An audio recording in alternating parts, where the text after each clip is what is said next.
और बहुत ही कम बच्चों ने अपने फॉर्म विड्रॉ किए थे। स्पेशल ट्रेन्स जलाई जा रही हैं, लेकिन वो हमारी तरफ से हमने कोई बंदोबस्त नहीं किया है। परीक्षा के 2 दिन पहले, यानी परीक्षा मान लीजिए 19 तारीख को है, तो 17-18 दोनों दिन वो फ्री ट्रैवल कर सकता है। आपके माध्यम से मैं एक मैसेज देना चाहूँगा सभी अभ्यर्थियों को कि वो यदि मोटरसाइकिल का इस्तेमाल कर रहे हैं, टू व्हीलर का इस्तेमाल कर रहे हैं, तो वो हेलमेट्स पहने। यदि वो बसों में आ रहे हैं तो वो छत के ऊपर ट्रैवल ना करें, और जल्दीबाजी में चढ़ना उतरना, बिना देखे सोचना, मोबाइल पर बातें करते करते सड़क को पार करना, वो ना करें। और यदि वो गाड़ी चला रहे हैं और इकट्ठे आ रहे हैं, कोई हायर करके गाड़ी, तो बहुत ही जल्दीबाजी नहीं करें, टाइम से स्टार्ट करें ताकि वो सब टाइम से पहुंच पाएँ, कि वो गलती से भी ये चीज़ें लेके ना आएँ, क्योंकि ऐसा माना जाएगा कि आपने जानबूझकर गलत मंशा से सामान साथ में लेकर आए हैं। कोई अभ्यर्थी होगा, उसने ऐसे कपड़े पहने होंगे जैसे मान लो जीन्स पहनी है, उसमें मेटल के बटन्स लगे हैं। कल राजस्थान में 4th ग्रेड की भर्ती है, जो कि काफ़ी बड़ी भर्ती है, जिसमें कई लाख, यानी कि बताया जा रहा है कि 25 लाख स्टूडेंट्स ने फॉर्म भरे हैं, और वाकई में बहुत बड़ी भर्ती परीक्षा होने जा रही है, जिसके लिए स्पेशल ट्रेन से लेकर स्पेशल पूरा बसेस का सिस्टम भी किया गया है। तो क्या कुछ इस 4th ग्रेड की भर्ती में होगा, हम RSSB यानी कि राजस्थान कर्मचारी चयन बोर्ड के अध्यक्ष आलोक राज जी से बात कर लेते हैं। सर, सबसे पहले तो आपने हमें टाइम दिया, उसके लिए बहुत शुक्रिया। और क्या कुछ इस भर्ती में रहने वाला है? बहुत बड़ी भर्ती है, इतनी बड़ी भर्ती काफ़ी लंबे समय पहले एक बार हुई थी, वो भी 2 कैटेगरी में हुई थी। नमस्कार, जय हिंद। आप सभी के जो दर्शक हैं उनको मेरा नमस्कार। ये जो परीक्षा हो रही है ये 19 से 21 यानी कि कल से शुरू होगी और 21 सितंबर को ख़त्म होगी। 6 पारियों की परीक्षा है और हर पारी में लगभग 4.25 लाख अभ्यर्थी इसमें परीक्षा देंगे। कुल मिला के लगभग 25 लाख अभ्यर्थी इस परीक्षा में बैठेंगे। ये परीक्षा हम 38 जिलों में कर रहे हैं। चतुर्श्रेणी की परीक्षा है, इसमें 10वीं पास क्वालिफिकेशन है, लेकिन मैं कहना चाहूँगा कि इसमें लगभग 75% बच्चे ऐसे हैं जो कि सीनियर सेकेंडरी पास हैं, ग्रेजुएट्स हैं, MBA, MCA, BCA, बहुत ही हाईली क्वालिफाइड, इवन BTech और दूसरे डिग्रीज़ के किए हुए बच्चे हैं। चूँकि हर एक बच्चे की एक चाहत होती है कि इसको एक सरकारी नौकरी मिले, तो सभी बच्चों ने फॉर्म भरा है।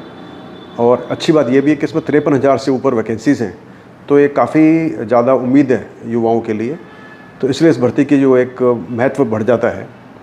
इस भर्ती के लिए काफ़ी तैयारी पहले से हम कर रहे थे, कई महीनों से तैयारी चल रही है इसकी, क्योंकि इसमें बहुत सारा मटेरियल भिजवाना पड़ता है हर पारी के लिए, सभी ज़िलों के अंदर।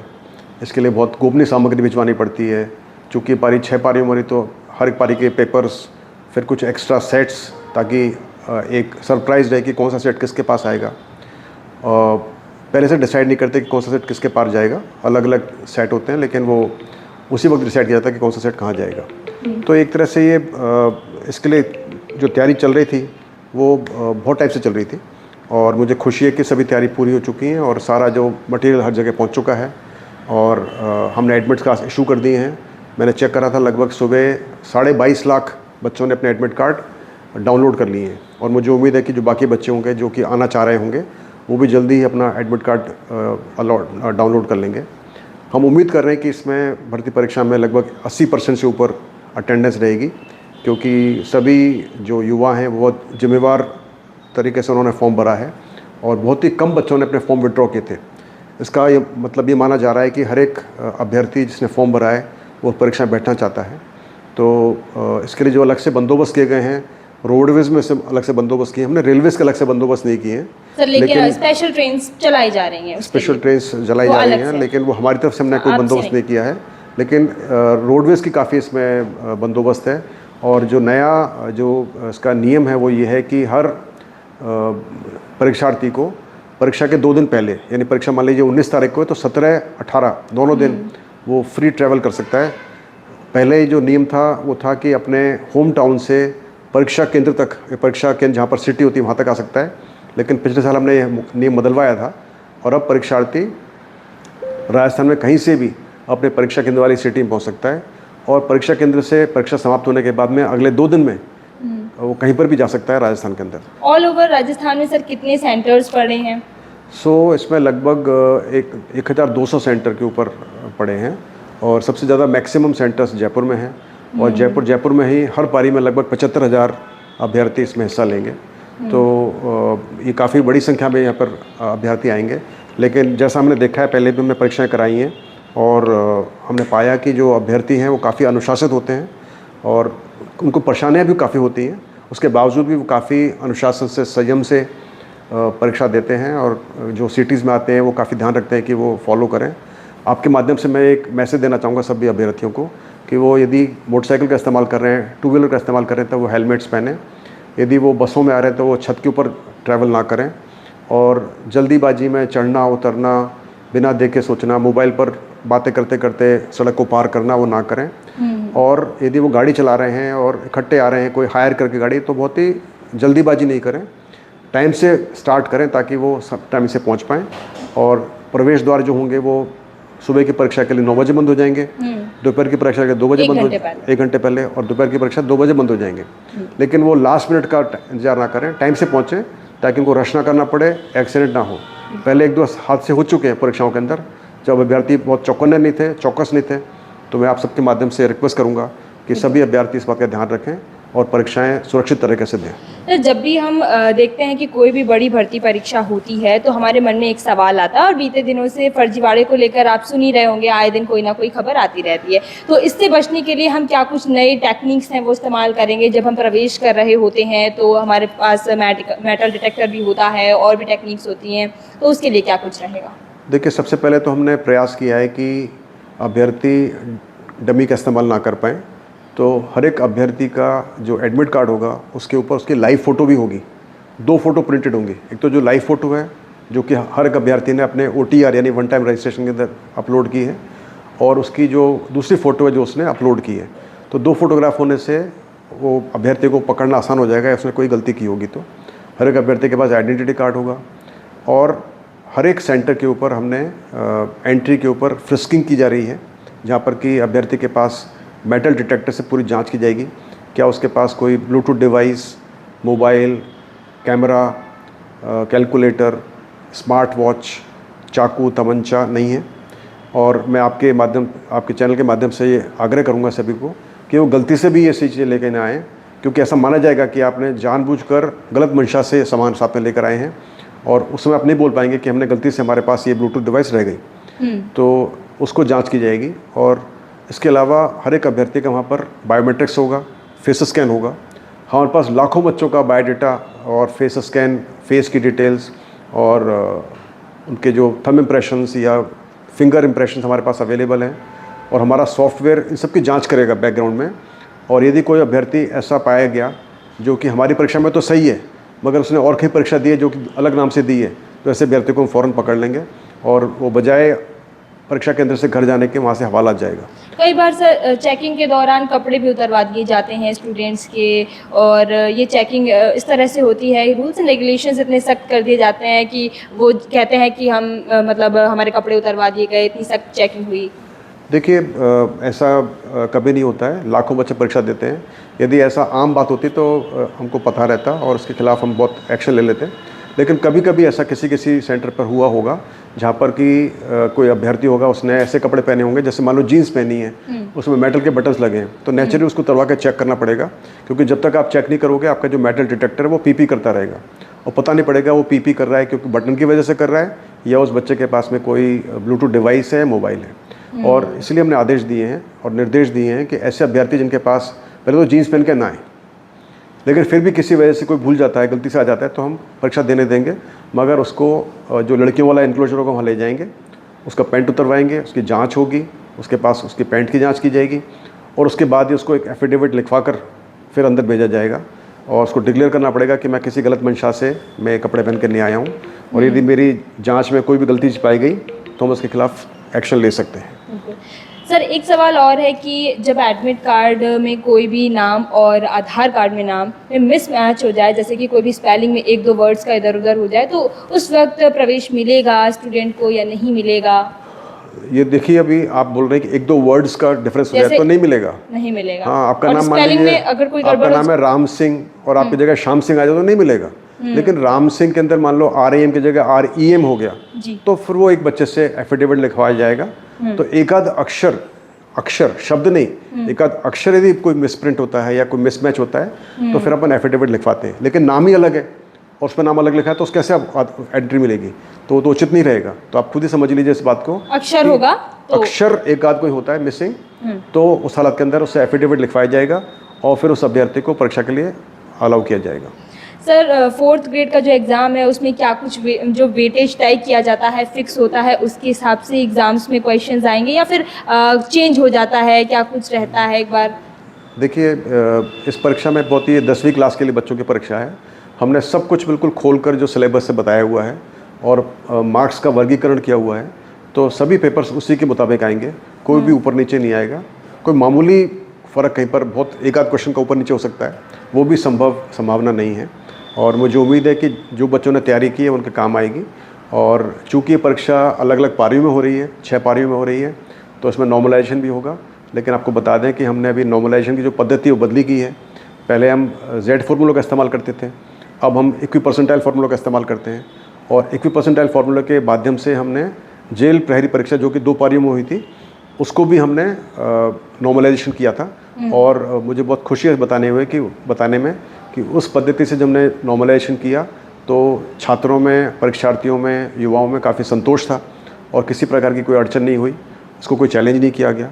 तो मुझे उम्मीद है कि अब इस परीक्षा के अंदर भी हम नॉर्मलाइजेशन करेंगे तो हम उसमें जो इक्वी परसेंटाइल फार्मूला है उसका इस्तेमाल करेंगे। इसका मतलब होता है कि लगभग हर पारी से डिपेंडिंग अपॉन कितने बच्चे उपस्थित हैं उनके आधार पर लगभग बराबर बच्चे हर पारी से सेलेक्ट होंगे। और सिर्फ इतना ही नहीं बल्कि जो कैटेगरी वाइज बच्चे होते हैं वो भी लगभग बराबर सेलेक्ट होंगे।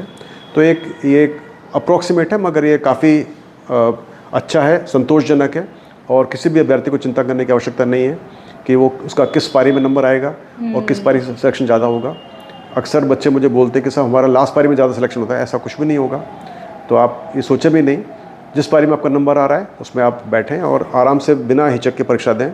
आपसे एक ही अनुरोध रहेगा मेरा सभी परीक्षार्थियों से कि आप परीक्षा देने के बाद में अपने भाई को, बहन को, दोस्तों को, कोचिंग संस्थान में किसी को ना बताएं कि पेपर में क्या आया था, कैसे क्वेश्चन थे।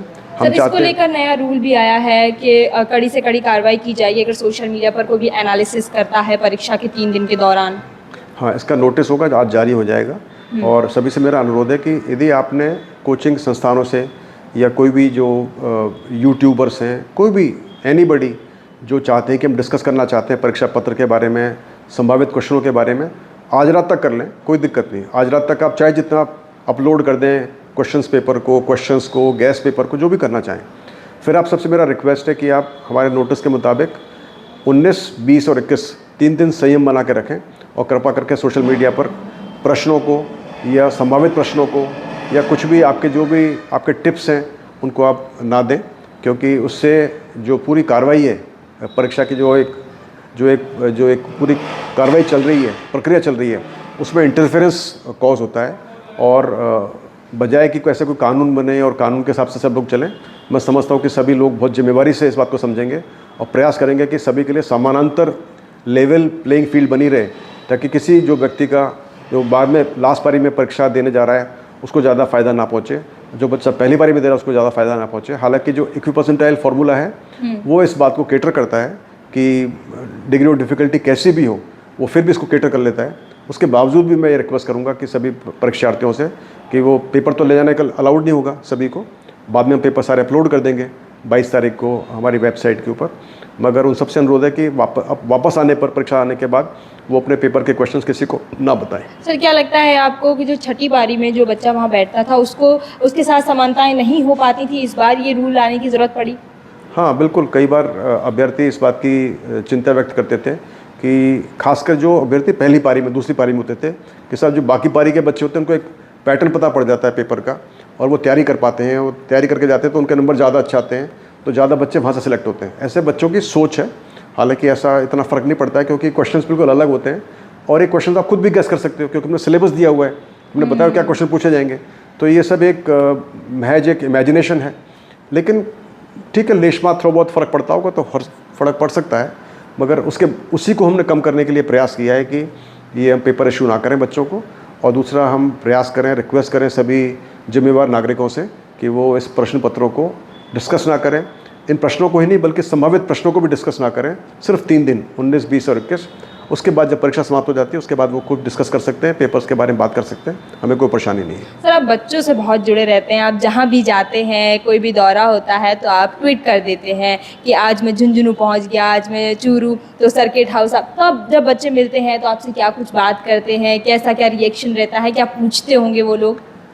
देखिए, हर जगह पर जो बच्चे जाते हैं उनसे मिलने बड़ा अच्छा लगता है, और ख़ास करके दूर दराज के इलाकों में, क्योंकि वो बच्चे यहाँ जयपुर में नहीं आ पाते हैं, तो उनको भी अच्छा लगता है बात करने के लिए।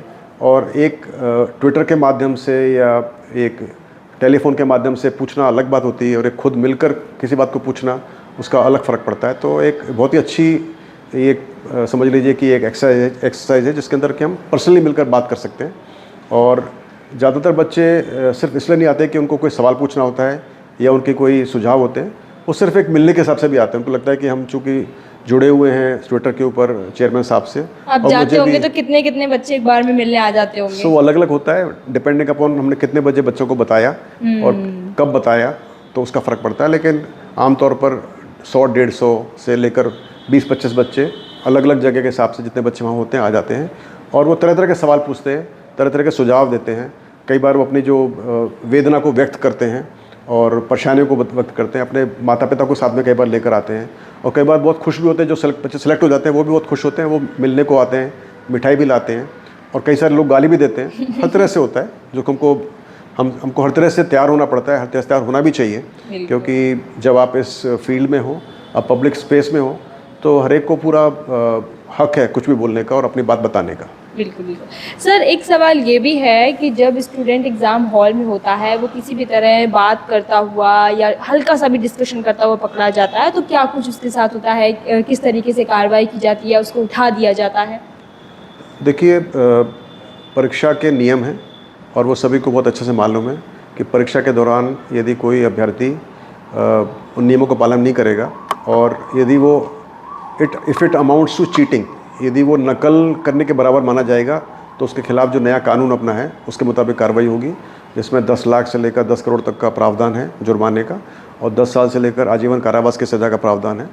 तो मैं आपके माध्यम से रिक्वेस्ट करना चाहूँगा कि कोई भी अभ्यर्थी कोई बातचीत ना करे परीक्षा केंद्र के अंदर, ना तो वीक्षकों से, ना दूसरे बच्चों से।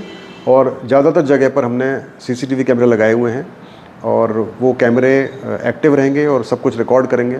तो आपके माध्यम से मेरा आग्रह है सभी बच्चों को कि वो किसी प्रकार से डिस्टर्बेंस ना करें, बातचीत ना करें। जो कुछ पूछना है वो परीक्षा स्टार्ट होने से पहले पूछें। और आपके माध्यम से मैं एक बात और कहना चाहूँगा कि अक्सर बच्चे अपना पेपर खोल के चेक नहीं करते हैं, तो हमेशा एक बार अपना पेपर पूरा खोल के चेक कर लें कि उसमें सभी जो प्रश्न हैं, 100 या 120 जो भी प्रश्न होते हैं, वो पूरे के पूरे प्रिंटेड हैं। उसमें 1-2 मिनट लगेंगे, लेकिन उससे फिर श्योरिटी हो जाएगी, बाद में उनको तकलीफ नहीं होगी। क्योंकि परीक्षा स्टार्ट होने के बाद यदि कोई बच्चा बाद में बताता है आधे घंटे बाद, 1 घंटे बाद कि साहब मेरे 2 क्वेश्चन मिसिंग हैं, नॉट प्रिंटेड हैं, तो फिर बहुत मुश्किल होगा।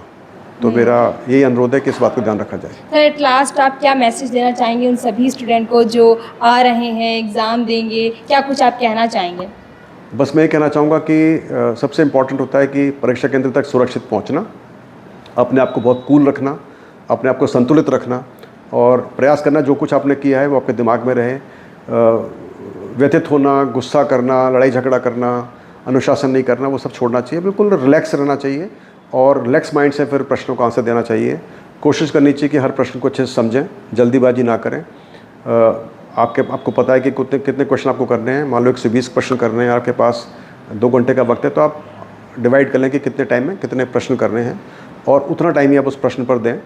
और यदि प्रश्न ना आता हो, उसका बिल्कुल भी कुछ पता हो ना, तो उसको आप अप्लाई नहीं, उसको नेगेटिव मार्किंग का भी नेगेटिव मार्किंग है, उसमें आप टिक ना लगाएं, नहीं तो आपका नेगेटिव मार्किंग हो जाएगी। हाँ, लेकिन यदि आपको लगता है कि इसमें प्रश्न में से 4 में से 2 आंसर तो बिल्कुल गलत हैं, और आपको बिल्कुल श्योर हो कि 2 आंसर गलत है, तो फिर आप एक रिस्क लेना चाहो तो आप रिस्क ले सकते हो। इसको अपन बोलते हैं कैलकुलेटेड रिस्क, कि चलो 2 में से A और B में से अपन A को चूज़ कर लेते हैं, जो ज़्यादा अच्छा लगे उसको कर लेते हैं। लेकिन आपको चारों ही का पता नहीं है आंसर का, चारों विकल्प का आपको कुछ मालूम नहीं है, और फिर भी आप उसमें अक्कड़ बक्कड़ बम्बे बो करके आप उसमें आंसर कर दो, तो आपको नुकसान हो सकता है।